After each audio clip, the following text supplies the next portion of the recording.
Hey, my name's James Nicholson. I hope you're well. I'm just at the Property Investor Show. If you were here, let me know in the comments. Really good show. They run this every 6 months in London XL. A little bit quieter this time than 6 months ago, which I guess is inevitable with all the stuff going on in the property market at the moment. Now, this video actually is relevant to that because this show is specifically really for investors and landlords. And record amounts of landlords are still leaving the market. You see, in the last 2 years, we've had 30% of landlords quit. Why is that? So I want to go into that in this video and why that could be an opportunity for you if you'd like to be an investor going forward. So let's get down. But before we do that, make sure you smash the subscribe button and hit the bell notification and hit the like button over there, guys. You know, that really helps us with the YouTube algorithm. So, loads of landlords are leaving. That's not good. And that is causing a rental crisis at the moment. You see, landlords are so easy to be the ones that people blame, right? The media goes for them, the government go for them, and governments have gone for votes with unfriendly landlord policies. And there's tons of these things that are happening that have just made it really tough to be a landlord unless you set your company up in the right way. So one that's been really impacting landlords, and it still is the energy performance certificates. Now, that meant that we would have to get our property up to a level C, and if we didn't do that, we would have to pay 10 grand. If we didn't do that, we couldn't rent the property, which was not going to be great. Now, Rishi Sunak has just changed that policy in the last few weeks. However, it's interesting being at a landlord show, how few landlords actually even know that. You see, maybe they don't watch the news on a daily basis or a weekly basis. Maybe they missed it, right? And so they've still got the belief that that is a problem and that they're going to have to deal with that at some point. So that's putting people off. So that's one reason. But that reason's gone. So if you know that that doesn't exist anymore, you've got a little bit of an advantage. Great. Next is Section 24. So now it's not tax efficient to have properties in your personal name. They've been phasing this in for a few years, and we're pretty much at the point now where it's as worse as it's going to get. And so let's just say you earn £1,000 in rent, you would pay tax on that £1,000. Now, a lot of people that I say that to say, well, that's fair. Why shouldn't you pay tax on it? Well, if you're a business, let's just say you're a plumber. You provide your service. Where you pay tax is on your profits. So you take out the cost of goods, you take out the cost of labour, your fuel, and then you're left with your profit at the end, and that's what you pay tax on. Landlords are paying tax on the gross amount. Now, this could be a problem because let's just say you're a landlord and you're a higher rate tax earner, which a lot are.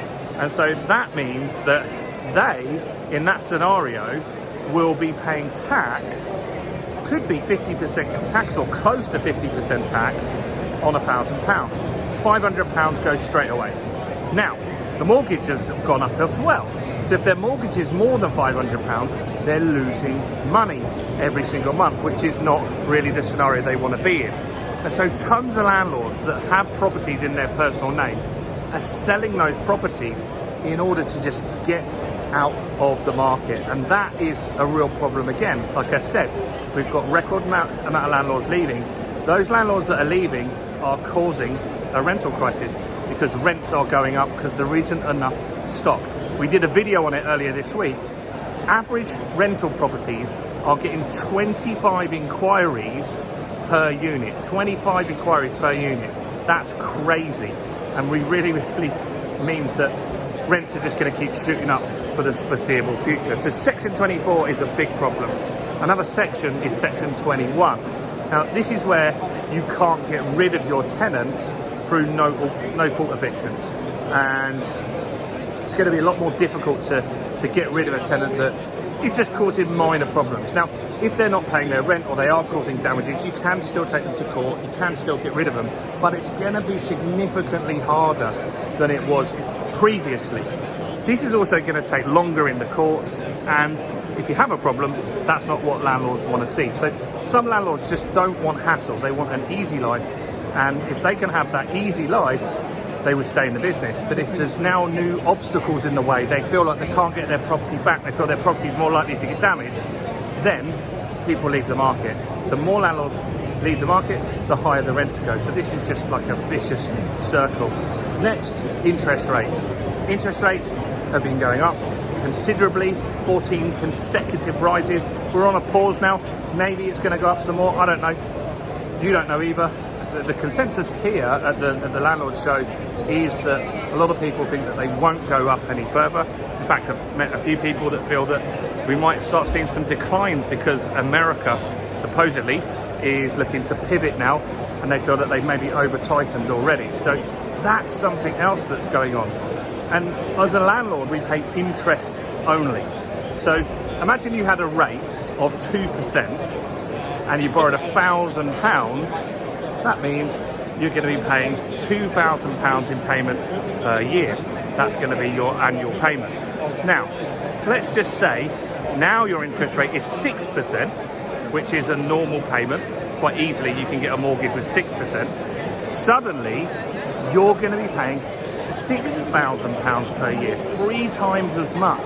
And that is happening to hundreds of thousands of landlords at the moment, which is why they're putting their rents up, which is why they're getting less profits, and that's why lots of them are getting out of the market.